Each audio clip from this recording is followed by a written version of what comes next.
Хуучнаар халахын Төмөн хаан Номон эзэн Сайн Ноён хаан аймгийн Зоригт засгийн хошуу хэмээн нэрийдэж асан энэ нутаг орн бол одоогийн Архангай аймгийн Хотонд Цэнхэр төвшрүүлэх сумдын нутаг юм. Түүхэн баримтсэлтээс үзвэл энэ нутаг хошууны ард олон Боржгон, Монгол, Хард, Чорос, Могой нүдтэн, Шуудай, Жонгор гэсэн 7 овогт бичигдсэн байна. Хошуу ноён нь шар илдэж хэмээх хүн энэ хамбалангийн 35 дугаар он буюу 1696 онд анх томилогдсон Төмөн хаан Сайн ноёны хойчийн урааж дугуурын хөвгүн юм. Тэрээр 1696-аас 1724 оны хүртэл 28 жил хошууны эрхийг захирсан бол сүүлчийн ноён Гончиг Чойнзон 1897-аас 1923 он хүртэл 23 жил хошууны эрхийг захиран суусан байдаг. Зоригт засгийн хошуу нь зүүн талаараа Элдэн Бэл, хойд талаараа Заян хошуутай залгадаг байгалийн болон түүхийн үзэсгэлэнт зүйлсээр баялаг нутаг агаад хүн ард нь мал маллах, байгалийн баялаг ашиглах, модон тэрэг гэрийн эдлэл хийх, ан гөрөө хийх зэргээр ахуй амьдралынхаа голыг залгуулж ирсэн эртний уламжлалтай ажиж хичээнгүй улс. Ийм л сайхан нутгийн жирийн ардын төлөөлөл болсон үхэр өргөдөг овгийн ахлагч Жанчвын гом сүрэнг бид нэвтрүүлгийн хойморт үрсэн. Гомсронгоо бол үхэр өргөдөг овгийн 3 дахь үеийн хүн гэж байгаа тийм ээ. Тэгэхээр одоо та овг удмынхаа тухай, нутаг хошууныхаа тухай, энэ ураг удмынхаа бахархал, гавьяаны тухай ярьж хуучилж өгөөч. Халахын Төмөнхөн ноён гэж байсан гэж байгаа юм. Тэгэхээр Төмөнхөн ноён Номын эзэн гэж нэрлсэн байдаг. Тэр нь юу юм гэхээр энэ Монгол шарын шашин дэлгэрүүлэх анхны их усүр одоо Авдайсан хаан гэд ярьдаг. Авдайсан хаан энтхгээс одоо ном залж, бурхан залж ирсэн ийм домогтой байдаг да. Тэгээд тэр учраас тэрүүнтэй холбоотой юм. Номын эзэн гэдэг юм. Саний юм. Монгол шарын шашин дэлгэрэх одоо энтхийн гүн ухаан дэлгэрэх энэ их ажлын эхлэлийг энэ Төшөөд хаан Гомбод оржгийн хүү одоо Занвазар гэдэг одоо нэртэй одоо тийм хуйлгаан лам хүн биш үү дээ одоо тэр холбоотой юм л да. Тийм. Тэгээд тэрний тэр Зоригт засгийн хошуу гэж одоо миний энэ бичээд байгаа энэ хошуу жижигхэн хошуу байсан. Гэхдээ энэ хошууны ноён бол Чингисийн удам юм гэж. Шар илдэж гэж хүн. Энэ халах өөлдийн дайнд их гавьяа байгуулсан учраас тэр шар илдэчид жижиг хошуу тасчих ноён болгосон. Тэгэхээр тэр Сайн ноёны хошуунаас бас бусад хошуунаас хошуудтаад ингээд Зоригт засгийн хошуу шинэ хошуу байгуулсан. Тэрний ноёноор тэр шар илдэж гэдэг хүн болсон. Тэр манай Чингисийн удмын хүн манай хошууны ноён байсан байна. Гэж ингэж ярьдаг. Тэгээ сүүлийн үед одоо энэ 21 оны хувьсгалаас засаг захиргааны өөрчлөлт хуурайд ирэхэд энэ хошуу Архангай аймгийн төвшрүүлэх сум, Цэнхэр сум, Хотон сумд хуваагаад байсан. Одоогийн. Тэгээ миний энэ амьдарч байгаа Цагаан сумын гол, Хөгсмийн гол гэдэг тэр Зоригт засгийн хошууны хүрээ оршиж байсан. Ер нь зан олонх нь байсан шүү. Ийм нутаг л да. Энэ бол байгалийн маш хүзэгсэнтэй сайхан газар. Одоо энэ төрийн дахлагтай Суурах хайрхан уул байна. Энэ Суурах хайрхан уулны наад Билээс гарч ирж байгаа ийм голлоо. Энэ тэр Суурах хайрханаас бол Орхон гол урлаас нь урсдаг, хойтлоос нь Тамир гол урсдаг, наадлаас нь тэгэл тэр Цагаан сумын гол, Хөгсмийн гол, Цэцэрлэгийн гол, Цэнхрийн гол гэж олон голууд ингэж гарч ирдэг. Их сайхан нутаг байж. Их сайхан нутаг. Гомсронгой үр хүүхдүүдтэй овг удмын нандин хэлхээ болсон үгийн бичгийн 7 үгийг судалж таниулан ойлгуулжээ. Өвөг дээдсийн залгуулж байгаа өөрийн бий болоод түүний үр удам нь өнөөдөр 1000-ны хагас орчим хүн болтлон өсөж үржээд өдий зэрэгтэй сайн сайхан амьдарч яваа нь өтгөс буурлууд, төрж өссөн нутаг усны буян хишиг хэмээн сүслэн дээдэлцв. Удам угсааныхаа тухай хуучлах хинийц сэтгэлд унсан газар угаасан ус гэдэг уяатай байхаас чаргагүй. Гомсөрөнгөө ураг төрлийнхөө тухай ярихтаанч, ижи аавынхаа тухай дурсахтаанч, цагаан сүмийн голын орчин тийм түүхэн дурсгал байдаг. Төвхөн хийдгийд сайхан хийдвээ. Өндөр гэгэн чинь энэ нутагт соён бүсгэн зохиосон юм шүү дээ гэж ирээд аж төрж өссөн нутгийнхаа ариун баян түүх домгийг хуучлах олонтаа. Үндэ өхөр өрөөдөг овгийнхны өсөж өндийсэн нутаг усанд өгөөдөө хааны зуны ордын тойр, Кидан бүрний үед холбогдох Эрдэнэ хотын тойр гээд Монголын түүхийн дансанд байдаг үнд дурсгалууд байхагаад элдв өвчнийг ангаах шидтэй халуун хөдөн аршаан ус, самар жимс, ангөрөө илбэгтэй нутаг юм. Таны энэ өхөр өргөдөг овг гэдэг бол их тийм түгээмэл биш нэр байна л да. Яагаад ингэж өхөр өргөдөг овг гэж нэрлсэн юм бэ? Тэгээ өхөр өргөдөг овг гэдгийг нэрлсэн учир бол би мөнгөн цагаан морин жилийн хувьсгалаас хойш одоо хойшин түүхэн яриад л одоо чөлөөтэй ярьдаг болохтой зэрэг энийг бичиж гэж бодоод ерөөсөн тэр өвөөгийнхэн өхөр өргөсөн домгонд нь тулгуурлаад тэгээд өхөр өргөдөг овг гэдэг овг шинээр зохиож болдог юм байна лээ. Тэгээд зохиогоод тэгээд энэ 300-аад хүний нэрийн жагсаалтыг энэний хойноос хөөж гаргаж бичиж энэ номонд үлдээсэн. Таны өвөг эцгийг болохоор Бухчамсран гэж хочилдог байжээ тийм ээ? Их олон бухтай өхөртэй хүн байсан юм уу? Ямар учиртай юм бол? Тэр бас нэг сони юм. Одоо энэ ганданд байсан Сэрод гэдэг лам 100 хүрээд ерөнхийлөгчийн одоо өргөмжилд авсан тийм буянтай нэг хөгшин лам байсан. Би тэрнээс очиж асуусан. Манай аавыг мэдэж байгаа. Аав чинь за би яахан бодож байгаад хэлийгээд бодож байгаад хэлсэн байхгүй. Дандаа давуу хэлсээр байгаа л авдаг. Зүтгэсээр байгаа л авдаг. Тийм нэг л зүтгэсэн нэг тийм бүдүүн дүү хүн гэхүүдээ тийм тэр чанараар нь яг хурдүү хүн байв. Тэгээд ер нь тийм цул бүхэл тийм цуг хүн. Манай аав их том хүн байсан шүү дээ. Тэгэхээр тэр хүн тийм их цул тэгээд л тэгж нэрлсэн болов уу гэж би боддог.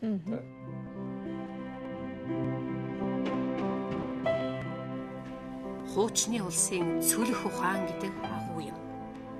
Борогдуухан амьдралдаа төвдөж зөхөлгүй, аж төрхөн байгаа боломжоо баян тансаг хэмээн сэтгэж, үр хүүхдүүдээ альва дагуулan сургаж, амьдралын их ухаанд хүн болгосоор ирсэн байдаг. Эднийхний өвөг дээдэс угаас малч ус. Зуны цагт малын шимийг сайн ашиглана. Мал маллахын хажуугаар харчуулна ангөрөө хийж, мод илбэгтэй болохоор ойр зургийн гэрийн модон идэлэл модон тэрэг хийж, говь руу арилжаа намаанд яв. Аян жинтэй ингэж л амьдралаа залгуулна.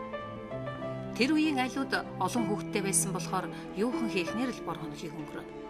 Толгой дараалан сургууль соёлын мөр хөөлгөн гэдэг бэрхшээлтэй. Зарим нэг нь бүлэм ментрээр бичиг үсэг сурсан болно. Ихэнхдээ л малын зах дагсан үе удмын амьдралыг өвлөдөг байж. Ер нь аав ээжээсээ хэдүүлээ юм бэ таач? 11 үл. Манай тэр 10 хүүхд дотроос анх ихтэй сургуульд орсон хүн би. Намайг сургуулиас сугтаалгаад оруулахгүй байх санаатай байсан. Манай хоёр ах бол амархан бичиг үсгийн бүлгэнд бас амархан тайлгдсан гэж манай ээж гайхуулж ярьдаг байсан. Манай ээлжийн тэр. Тэгээд танах юм олон хүүхдүүд нэг хүүхдэн сургуульд оруулаагүйгээр шахагдаад тэгээд би зайшгүй орох болоод би орсон. Хацтай хүүхд байсан биз дээ. Тэгээд төвшөөрөлхийн баг сургуульд анх орсон байгаа. Би одоо 7 дугаар ангид орох гэж намайг оргож харж хаад гэртээ байж байтсан. Манай ахыг Аянжинд дайчилж хөөлөө. Хот руу ноос ашиг. Одоо албан журмын ажил шүү дээ. Тэгээ явах болсон. Би одоо өхөр тэргийг хөтлөж явъя гэдэг. Тэгээ сургуулиас галтныг амрая гэдэг. Тэгээд Улаанбаатарт 13 хоноод өхөр тэрэгтэй ноосоо шиж эндэр. Тэгээд буцаад эндээс явхад Октябрийн баяргаа туг лоозонгоо хадаж байсан удаа би анх Улаанбаатарыг үзсэн. Тэгээд буцаад харьсан хүн 14 доо хоноод өвлөдшээд досон холоод идэж уух юм л ичнээн гоё мороо надаггүй алмалдаа юу. Тэгсэн нэг ороо гуяачин танай хүүхдийг дуудаж байна. Аймгийн сургуулийн захирал ирсэн. Тэгээд маргааш нь тэгээд явж байгаа юм да.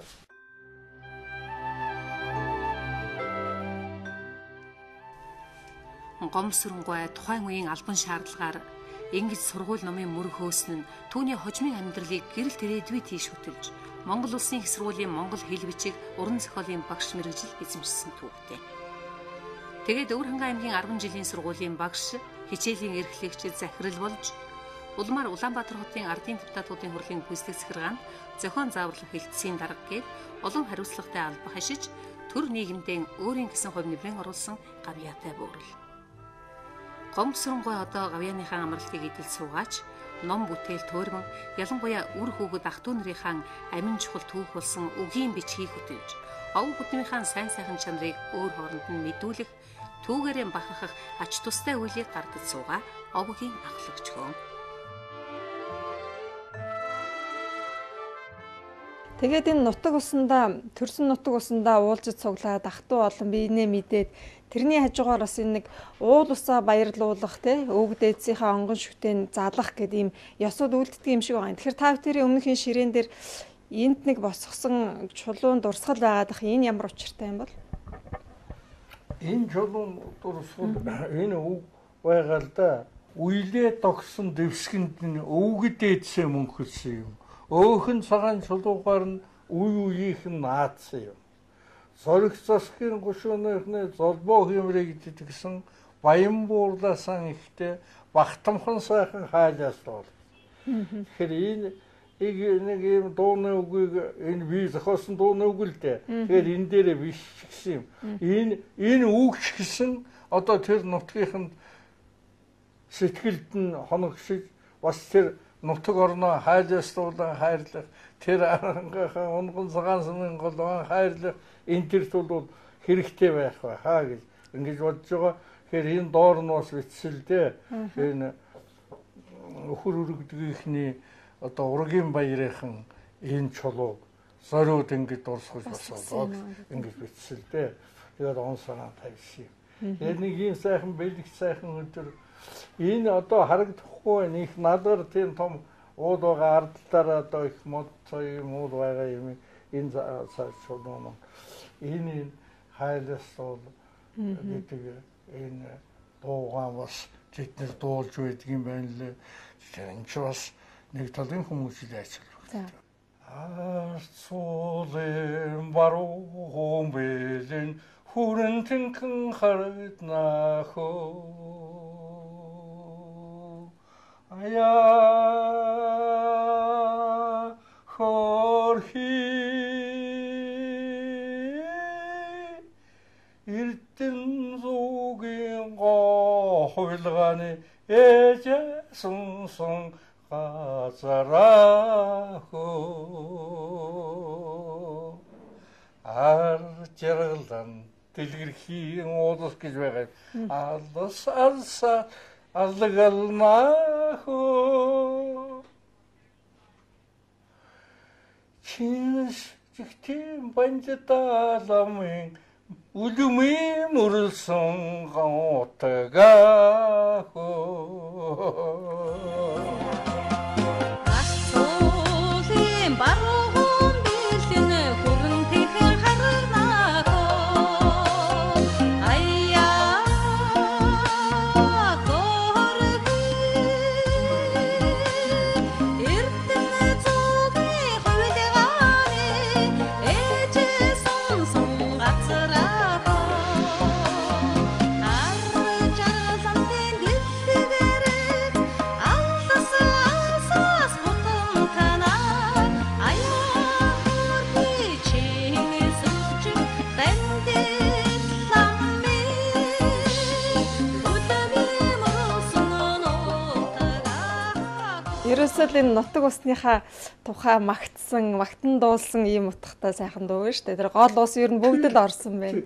Тэгээд тэр 3 гигантын гэдэг нь Эрдэнэ зүгийн хамгийн сүүлийн хувилгаан тэнтерсэн байгаа юм. Тэр арцуулын ард. Тэр ар жаргалд гэдэгт нь Чиншижигт намын хааны Бандал намын түүдний хувилгаан төрсөн гэж байгаа юм. А тэр үүр жаргалд гэдэгт нь бол энэ Чинсүжигт намын хаан Норов Шарв гэж Манжин хааны тамхтай их ундаг хувилгаан байсан гэж байна. Тэр хүн төрсөн. Тэр өөр зэргэлэнтэд би тэрний хажуухан нэг жалгахт би төрсөн байдаг. Одоо түүхэн тийм байсан. Тэр бол бас гоё газар бийлдэ. Тэнд үл жишээ нь одоо энэ даа хүрээгээд одоо энэ хүрээгээд байна шүү дээ. Нийслэл хүрээ. Тэр анх тэнд байгуулсан байгаа шүү дээ. Өндөргийн зан узар суурин тавьсан. Улаанбаатар хотын захиргаа очоод тэнд бүр шав босгоод бичиг хүчээд наадсан тийм газар байгаас миний өссөн газар. Эрдэнэ толгой гэдэг газар байдаг. Одоо тэгээ энэ утгаан би хайрлал гамнаж шүтэж биширч явдгийн тэгээд тэр ууд овооны дахилганд очиж оролцдог. Энэ манай хүүхдүүд явах дуртай, манай архан гарга аавын нутг руу явах дуртай. Манай тэнд бол цагаайдэ гэдэг хамгийн гол. Тэр цагаайдэ тэр аршамаршнаас ягаад тэгэл одоо манай энэ хүүхдүүд манай энэ хөрөгчүүл энэ бол архан гайд сайхан та архан гай ерөн сайхан нутг. Аав ээж аавынхаа төрсөн нутгаар явж аль ухаан орхосоо л ахуулж байгалийн сайхныг мэдэрч өссөн аршаан ус сууж жил болгон л явж амардаг байсан. Тэгээд замдаа ингээл өдөө явж хахад бол аав бол ингээл нөгөө нэг юу замын баг таалцсан уул болгоны домгийг ингэж ярьж өгдөг, ингэдэг байсан, энэ тэгдэг, энийг тэгж нэрлэдэг гэж биднэрт ингэж бас ойлгуулж мэдэл зааж өгдөг байсан. Тэгээ бид нэр хүүхд байхасаа л тэгээд аав яриаг бол сонсож аав өвөөгийнхаа домгийг ч юм гэдэг юм уу одоо бүх юм ингэж мэдж өссөн. Гомсронгой хүүхдүүдэн ах дүү садан төрлөө мэддэг. Өвөг дээдсийн аж төрж ирсэн нутаг усны домог түүхийг гадралдаг хүмүүс болоход ихэд санаа тавьж бага нялх байхаас нь жил бүр төрсөн нутгийнхаа зөв жолооцоолно. Ингэж явхдаа нутгийн ард олны аж төрж ирсэн байдал өвөг эцэг буураа ижи аавынхаа амьдралын зам нь сонин хажныг хүүхдүүдэн хуучилж өгөн цаагаараа удам угсааныхаа өвөг түүхийг ойлгуулж байгаа тэр юм. Хүн ер нь өвөг эцгээр дээд овг удмаараа их бахархдаг шүү дээ. Тэгэхээр таны одоо өвөг эцгээрээ бахархаж явдаг тэр зүйлт нь юу байх вэ? Гэхдээ миний эцгийн удаас миний бахархдаг юм бол манай охин бол их төв дөвшөө бол элдв янзын зам байх. Дөвш ажлынхаа мөрөөхөө амьдрал юмор арх уухгүй тамхитахгүй тэгээд нэг тийм мөрөөрөө ийм маягийн шоулс байсан байгаа. Харин манай ээжийн удмынхан дотор бол 8 хийдэг болсон юм байсан. Тэгээ харин бидэнд бол 8-ны ховь бол бас манайхад байдаг тийм. Яа. Тэг үний юм. Манай аавын тал бол тийм юм нэг юм байна. Тэгэхээр ерөөсөө нэг томатос. Тэр 8 хийдэг юм уламжлална гэдэг чи одоо цагт бол бизнесийн ухаанд их суралцж байгаа нь шүү дээ. Одоо манай нэг ах бол одоо тэр нутагтаа нэртэй 8 шүү. Одоо нэгдлийн үе ч үү. Манай ээжийн талын одоо нэртэй 8 ч тэнд үе байсан. Тэрээс гадна манай ээжийнхэн дотор ан хийдэг удам байна. Бүр сүртэй нэртэй анчууд ус хийгээд анчууд байсан. Манайхан чинь элдэг муу зуршилгүй удмаараа төв төвшин улс. Ээжийн талд бол арилжаа 8 додтой нэртэй анч хүмүүс байсан. Тэднээс л манай хүүхдүүдийн заримд удамшсан ген байдаг бололтой. Хэд гурваараа нийлж үйлдвэр ажиллуулж бизнес эрхэлж байгаа нь удам дагсан юм бий байх шүү хэмээн гомсронгой хөөжилж байна. Тэр одоо 6 хүүхэдтэй. Миний хүүхдүүд бол яг бид хоёулаа цоргон хүмүүжүүлэгч байсан учраас хүүхдүүд маань боловсрол эзэмшээд тэгээд улс орноо одоо ажиж хөдөлмөрлөж байгаа. Ийм л байгаа л да. Тэгээд голцоо ер нь хүүхдтэй зааж сургадаг гол юм маань одоо хүн л байх хэрэгтэй. Сэтгэл их сайхан ариун тунгалаг байх хэрэгтэй. Хүнийг хүндэлж тэгж одоо байх нь бол хамгийн одоо мөн чанар, сайхан чанар. Тэр талаас нь бол одоо их ярьж сургадаг байсан. Би бол сургахтаа бол ноён нуруутай Элдв янзын муу айсан байх, муу зуршилгүй. Тэгэхээр төвшин сайхан амьдрах явдал бол их чухал юм а гэдгийг л би хүүхдүүдэд хэлдэг юм. Тэгээ миний хүүхдүүд бол одоо хүүхдүүд бол бүгд сургуульд чиг аваа сураад дандаа суудад тулсалтай болсон. Харин тэр мэрэгжлийн ажлыг хийхгүй явдлаа гарч ил байх юм загсаа илүү идэж одоо тийм л юм байна. Замчин нарын хувьд бол бас ээжигээ дуурайс нь талын хүүхэд байна. Манай доктунаа бол ер нь надыг дуурайсан миний. Хоёрын амны хүүхэд юм аа. Аавынхаа дуурайс нь манай сайн их одоо тийм яриа тэг ил цагаан яриатай тиймэрхүү. Гэхдээ тэгэр ижаавхан сарай зүсэрч цагаашин дуурайхаа гэдэл байдаг. Гэхдээ эцэгхэн дуурайх сүнсэн биеийн дуурайх хоёрын чинь сүнсэн биеийн идүү 60% эзэлдэг штеп. Эцэгхийн генийн уламжил бол 40% байдаг. Тийм учраас тэр генийн юу бас байгаа бидний хөвгт байгаа.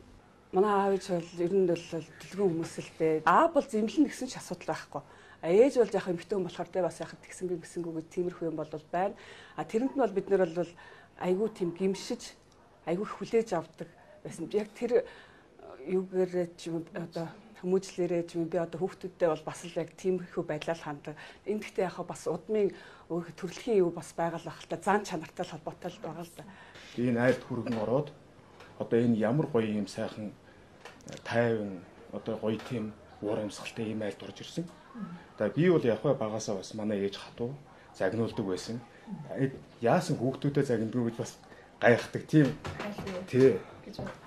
Тэгээ одоо бол ингээ бид нар бол яг ингээ сайхан энэ хоёр хөгшөнтэйг бол би яг төрсэн хэвчээ ингээ сайхан харь цаатай ийм сайхан байдаг. Одоо манай энэ хадам авч бол овгийн ахлагч хүн шүү дээ. Дандаа одоо ерөөсөө энэ бүхэл хамаатан садны юу хийн өвгөн дээр орж ирж асууж ярьдаг. Тэгээ ийм л одоо хүний хүндэл хүлээсэн. Нэг юм сонирхолж ярихад бол манай хэдэн жилийн өмнө манай дүү ярьж ирсэн. Ингээл чимээгүй унтж байгаа болов гэж байжсэн чинь манай тэрний тэр ингэсэн гээл ингээд дандаа нэг хамаатан садныхаа талаар бодоод тэднийхээ төлөө санаа тавиал байж идэм бах та гэж надад дараа нь ярьж ирсэн санаад орж ин. Тэгээд хамаатан садныхаа талаар их санаа тавьдаг. Төрсөн төрөл тэлсэн ах дүүсээ ойртуулж уулзуулна гэдэг өнөө үед маш чухал. Үр хүр ингэж садан төрлийнхөө хэлхээ холбоо чадах чинээгээрээ үр хойчтон ойлгуулж өвлүүлэх нь насан туршийн хань ижлийн зөв сонгож удам угсаагаан ариун нандин байлгах. Цаашлаад улс үндэстний бат бөх оршин тогтноход тустай зүйл юм. Тиймийн учир тоо нутгэрт толгой холбож, тостой тогоонд хошуу дүрэн хорвоо ертөнцид үр удман үлдээн амьдрах хүмүүн бүр овг удман судлахад сэтгэл оюунаа зориулах хэрэгтэйг өхөр өргөдөг овгийн ахлагч Гомсронгой хүүхэд залуустаа захиж байсан юм. Тэгэхээр энэ одоо хань ижлээ сонгохын тухай өнөөдөр бас энэ ураг удмын хэлхээ холбоо хүүхд төхийг сэргээхтэй холбоотойгоор хүмүүс их ярьж байна л да. Таны хувьд одоо энэ сайхан гэр бүлийг цааш нь хэдэн үеэр нь ингэж төлөв төвшин хүмүүжилтэй үр хүүхдүүд ингэж өсгөж хүмүүжүүлэхийн тулд одоо хань ижлээ сонгохын тухайд хэрхэн зөвлөдөг үү? Тэгээ энэ хань ижил гэдэг бол ер нь тэр хүний амьдралын түвшиг, амьдралын гол баг юм шүү дээ. Тэгэхээр тэр бол маш их чухал зүйл дээ. Тэгэхээр энийг сонгох тухайд ингээд ярихтай зэрэг би бол одоо тэр их нарийн юм одоо энэ хүүхдүүдийг ингээд одоо ярихад ч одоо эвэн болохгүй байж болох. Гэхдээ уг цаагуур агуулгаараа хүн төвшин сайхан явах. Ер нь тэгээд хүнд хань болж хүний хүндэлж явах чухал шүү гэдгийг бол би хэлдэг л дээ. Тэр үнтэй холбоотой гарч ирэх ба. Тэгээ ярих юм бол бас л юмнууд байх л та. Удмын сайн хараарай гэж аав ээж удмын сайн хараарай. Манай хөгшин бол сайн удамтай хүн. Би ч гэсэн бас яг бордуухан боловч бас төвшин удамтай. Тэгээ манай хүүхдүүд гайгүй айтай хүн байгаа юм. Тэгээд энэ аль альных нь удмын тэгээ ер нь одоо заяаны хань гэж ярьдаг да. Хүн заяаныхаа ханыг зөв, заяаныхаа ханыг олд сууж чадвал одоо хүн уянтай чадaltaй сайхан амьдрах ийм л учиртай байд юм байна лээ.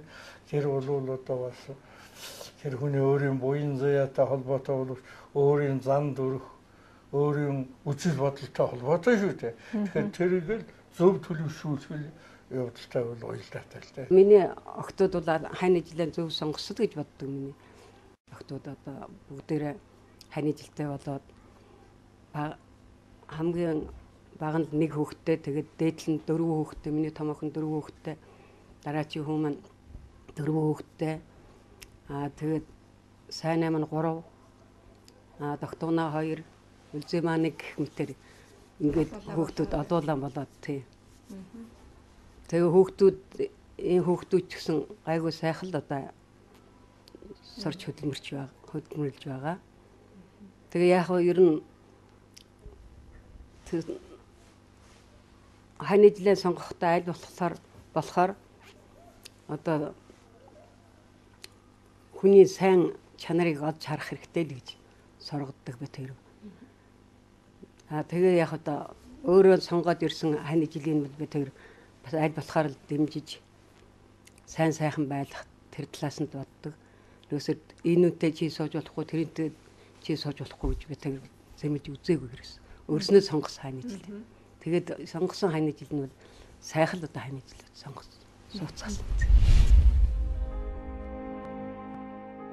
Ийхүү Монголын жирийн нэг өрхөөл удмын алтан судран бүтээж үр хойчтон мөнхөд дуурсагдах гавьяатай үлсийг төрүүлжээ. Гомсонгой өдгөө нас сүдэр 80 гарч яваа сайхан буурал. Хүний дайтай сайн сайхан амьдрахтаа төр улсдаанч, төрөл садандаанч хэлэх хөвгтэй хийсэн бүтээлтэй суугаагүй. Одоо хэрэн зүгээр сууч чадлагүй зав зайл гарвал бичиг ном шагааж, номын нөхдөөн дуудан элдв үүхтүү нутаг орны сонин хашийг пуучлан суух дуртай. Биднийг зураг аваад дуусах үеэр Гомсонгой уран бүтээлийн нэгэн хамт нөхрөнд тэдний зочилж хамтарч хийж байгаа уран бүтээлийн талаар хамтран хөрөлцөөр боцорсон юм.